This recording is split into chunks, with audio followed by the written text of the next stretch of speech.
Hello guys, ito yung gagamitin natin na GPU or graphics card ng computer natin. Ito nabili ko last year 2023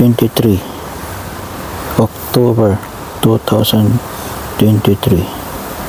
Sikanan lang to, bininta ng Portuguese kasi ginamit niya sa mining niya sa computer niya.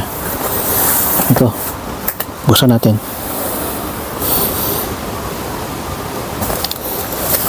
Ito ay for GB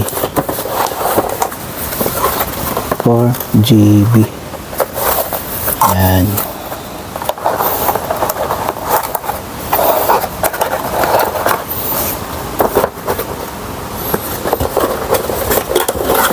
Ito ay 4GB na video card. Pwede ito pang overclock. Nagamit na siya sa may-ari pero hindi siya overuse. Yan. Asus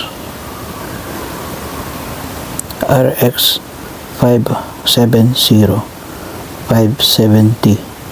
pwede siya multitasking, dual monitor use, and then pwede siya normal use, and pwede siya overclocking. Okay guys, ito yung Asus graphics card. Ito ay tinatawag na GPU. Ito yung installer niya. Pero doon tayo kukuha ng application niya sa update sa computer. Mag-download tayo para sa kanyang driver. Okay guys, 4GB graphics card or tinatawag na video card Strix. Okay guys, bye bye.